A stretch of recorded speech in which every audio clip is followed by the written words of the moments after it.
What do you see when you look at this video? You probably see a normal guy enjoying life with his family, right? But what if I told you that this video lives on a channel with more than 400 million views? Tony Jeffries became the world's #1 boxing educator, teaching people how to fight in multiple languages all over the planet. Tony created a masterclass in turning your passion into viral success. So, how did Tony achieve this? Did he find out how to cheat the algorithm? Or even worse, was it all just luck? I'm Leroy, a YouTube strategist working with some of the most fun creators in the world who get millions of views every single day. And in this video, I'm diving into the success behind a creator called Tony Jeffries. When Tony started his YouTube channel over 17 years ago, he was just an ordinary guy on YouTube. Someone who uploaded videos about what was interesting to him with little to pretty much no success. There was one big difference between him and any other ordinary guy though. Tony was a pro boxer, achieving a bronze medal in the 2008 Olympic Games. An achievement that put him in a different category, but something he only effectively used way later. For the first few years, Tony was just a boxer who uploaded videos. In 2011, Tony unknowingly stumbled on a key ingredient for YouTube success when he uploaded a video called World's Fastest Professional Hand Wrap. It hit nearly 50,000 views, and that was a big number for a beginner back then. But here's the thing, this wasn't just a fluke. It was a signal. Although you might ask yourself, what could this signal be? For now, it's more important to know that this is very normal in a creator's journey. You see, when you start your creator journey on YouTube, the first videos you upload are meant to help you grow. Not in views, but in experience. Every upload is another milestone where you improve something. Maybe it's the idea, maybe you wrote a better story, or maybe the audio finally sounded clear. Tony did what every creator has to do, go through the motions of getting better at the game of YouTube.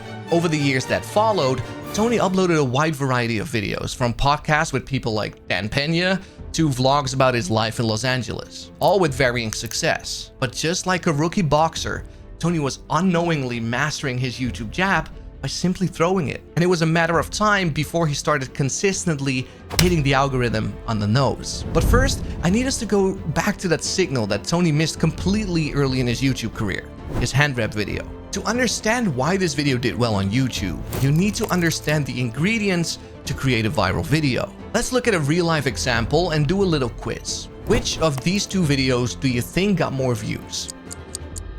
I'm waiting. The right answer is video A, and let me explain why. A great video idea does one of three things. It raises questions that a viewer once answered, it potentially solves a pain point for them, or it potentially fulfills a desire they have.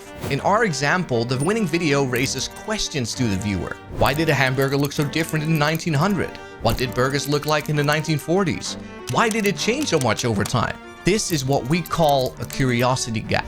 The title and thumbnail of the video make the viewer curious, resulting in the viewer clicking and watching the video. The losing example in our quiz is a video that doesn't raise many punchy questions with potential viewers, if any at all. It does not solve a pain point, nor does it fill a desire they have. Unless you are a crazy hamburger expert who craves more hamburger stuff in their brain instead of their mouth, I guess, but I think that's a fairly small group. So going back to the hand wrap video Tony uploaded, what did that video have over a video he uploaded like this one, for example? Well, it has a way stronger curiosity gap. What does the fastest hand wrapper in boxing look like? How fast is he? What techniques does he use? It has all the ingredients for being a remarkable video because of its strong curiosity gap. YouTube rewards curiosity gaps because they make viewers click. This was the secret behind Tony's hand wrap video. It made people wonder, what does the fastest hand wrapper in boxing look like? If your title and thumbnail don't spark curiosity, you're leaving views on the table, let me tell you. But about 6 years ago, all that started to change for Tony when he effectively started implementing the key ingredients to viral success on YouTube. After years and years of uploading videos with little to no success, Tony realized something. He wasn't just any boxing creator. He was an Olympic medalist. Tony's Olympic medal was his unique credential that built instant trust with his viewers. Everyone has an unfair advantage. The key is to find yours and use it to stand out in your niche. So, he started implementing this in his video ideas. A great example of that is this video, where he uses his accolades in the video title. What this does for the viewer is build an immediate level of trust that not many creators in his niche can build. Let's say, for example, you're looking for a tutorial on becoming a better cook. Would you click this video or this one?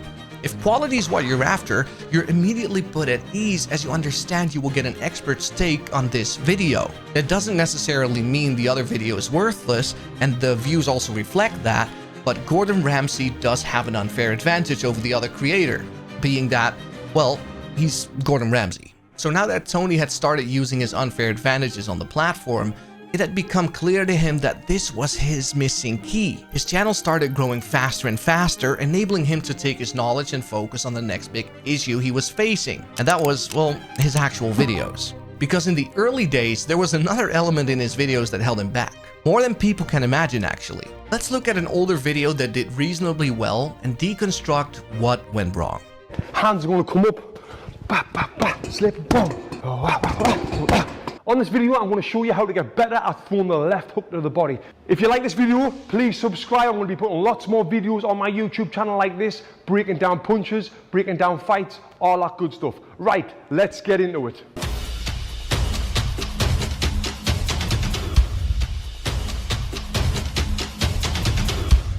To analyze what Tony could have done better here, let me share a thought experiment I use with every creator I coach. It's called the pee friend. Stay with me. Imagine someone standing at the door, desperate to leave and go pee. Your job? Make them stay till the very end. The secret to keeping them glued? Well, let's break it down. First off, you'd probably leave out any unnecessary information that won't keep him glued to your story instead of the doorknob, right? And secondly, you would probably do everything in your power to deliver every word and sentence in a way that will keep him wanting more. Now that we have that information, did Tony make great use of his time with the viewer in the first 30 seconds? Well, he wasted precious time on an intro sequence, and it would have probably been way more effective if he simply started his video right here. The left hook to the body. I stopped lots of opponents with this punch. In sparring, I dropped a lot of people with the left hook to the body. This part of the video immediately confirms to the viewer that they will get what was promised to them in the title and thumbnail. Besides that, he affirms that he dropped many opponents with that hook, signifying how important this specific punch is for a boxer. And here's the golden rule. Your audience time is precious. Every second counts. If a sentence or scene doesn't actively add value or move the story forward, it needs to go. Respect your viewers' time and they will reward you with their attention. This is probably a defining reason why the video stopped getting pushed to more people, to be honest, because viewers left early, leaving both YouTube and viewers unsatisfied. Now, over time, Tony kept learning to become a better creator, and at some point, I'd say he even became a genius storyteller. Just watch this intro of a more recent video.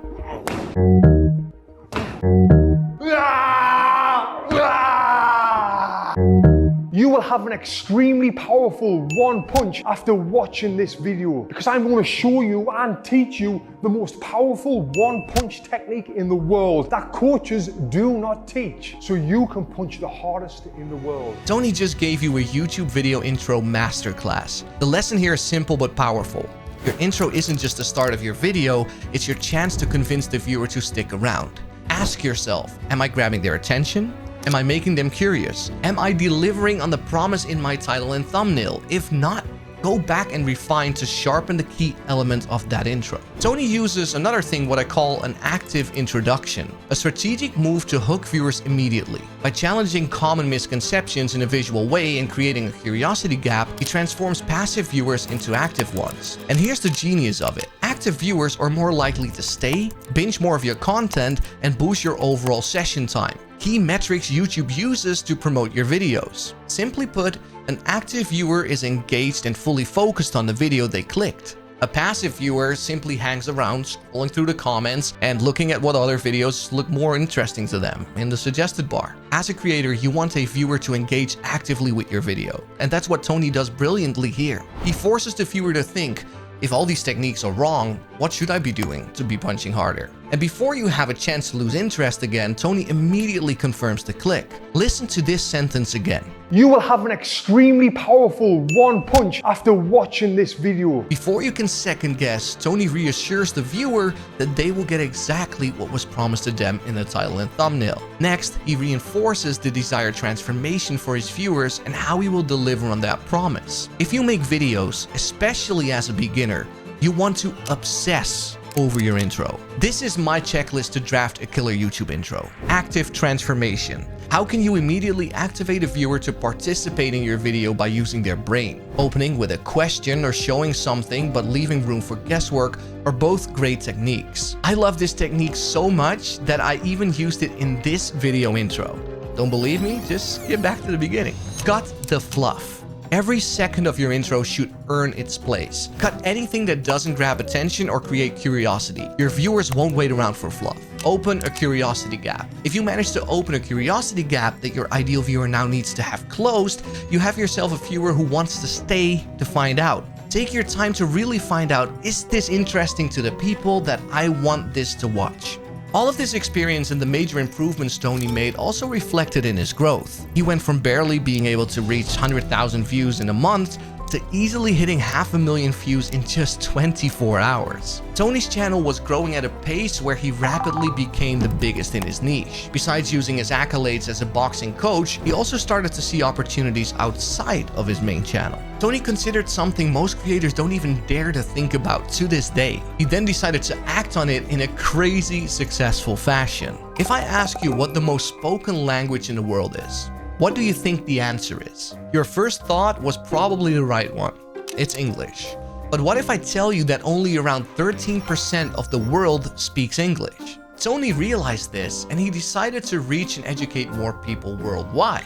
He started translating his content into other languages like a madman: Spanish, Hindi, Mandarin, Thai, Portuguese, Russian, French. Tony wanted to capture the biggest languages in the world and help people in all major languages, and he did so with great success. For example, his Spanish dub channel has close to 2 million subscribers today. This business endeavor opened more doors for him and gave him attention in all corners of the world. All this while still becoming a better creator with every single video he uploads. Throughout the years, Tony realized another vital thing about YouTube growth, a thing so powerful that it can make or break your career as a YouTuber. And to understand how he used it in a genius way to accelerate his growth, we need to dive into a thing called formats. Most successful channels on YouTube have obvious patterns once you look for them. These patterns are videos that carry a similar theme. For example, if we look at this channel, what common theme do we see? We see a guy who buys wrecked exotic cars and tries to rebuild them, right? And what do we see if we look at Tony's channel? We see a boxer helping you become a better boxer through edutainment content. They both have clear content formats. Tony understands now what he didn't understand years back. He understands that to build an audience, you need to be predictable. If you decide to create content and you want to build an audience, you want to ensure you stay within a certain range of topics. Imagine going to McDonald's to buy your cheat meal of the week, a Big Mac and a bag of fries. When you arrive at the drive-thru window, you see that all dishes, including your Big Mac, have been replaced by sushi dishes. You'd be fuming, right? To turn passion into success, you need a strategy, like McDonald's. Tony's unfair advantage wasn't just his boxing skills, it was how he built a format around them. His channel's consistent focus on boxing tutorials became a reliable blueprint for success. For example, a channel like Matt Armstrong that we just looked at revolves around rebuilding wrecked cars. Every video follows the same broad pattern: introducing a new project, walking through the ups and downs of the process, and showcasing the finished product. It's a predictable format, but it's never boring because the details vary with each car, so with each story. But even a creator like Mr. Beast follows predictable formats. The biggest, the longest, the most expensive. Each video promises outrageous stakes, delivering a consistent viewing experience. So how do you identify your format on YouTube? Start by asking yourself, what value do I want to provide? Education? Entertainment? Inspiration? Tony's value is clear: helping people improve their boxing skills and become healthier. Step 2 is to look at your analytics if you've already uploaded some videos. Which videos are performing the best? What do they have in common? Tony's hand rep video was an early signal that practical, skill-based content resonated with his viewers, and there was attention to be garnered there. And lastly, narrow your focus. Successful formats are specific. Instead of travel vlogging, Narrow it down to budget travel hacks or exploring abandoned places. Instead of fitness tips, focus on strength training for beginners or workouts for seniors. But this doesn't mean that you can't evolve your formats over time. You can even do it without losing viewers. Tony found a fresh spin on his format a few years ago, and that landed him a knockout punch in the form of his most popular video ever. Let me ask you this. How many people do you think actively want to become better boxers in the world right now? Now, how many people do you think wonder every now and then about how they could defend themselves in a street fight? Yeah, there are more people in the world wondering what to do if a big bully comes charging their way on the streets versus amateur boxers in a boxing gym. So, Tony started using his fighting knowledge and applied it to real-life scenarios. Now that we know the total number of potentially interested viewers is higher for that topic versus strict boxing content, there is something else interesting to note about this video.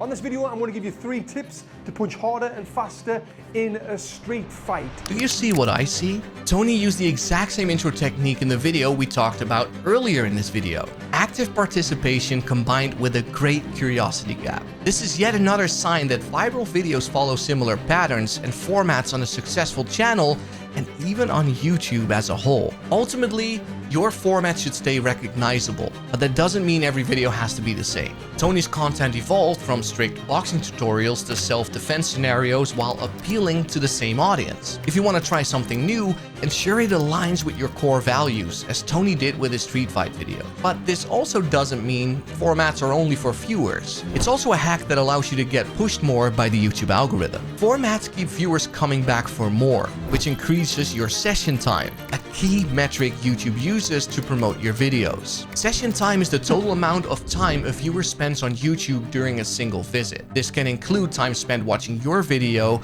and any other videos they click on after yours. YouTube's algorithm prioritizes videos and channels contributing to longer session times because they keep viewers on the platform. More session time equals more ads viewed equals more revenue for YouTube. That's what they want. If 20% of viewers who watch Tony's tutorials also watch 2 to 3 more of his videos, YouTube is more likely to recommend his content to others with similar interests. This will create a positive growth loop where your consistent format attracts more viewers, increases session time, and earns you more impressions with the YouTube algorithm. So over the years, Tony transformed himself from a great boxer to a great YouTuber. And throughout those grueling times of trying and failing, he left behind some great lessons for any beginner creator. But before I give you these lessons and save you years of trying, consider subscribing if you like these creator breakdowns, or I might send Tony after you to slap you in the face. Or I'll do it myself. So now that is out of the way, what can you learn from Tony's YouTube career so far?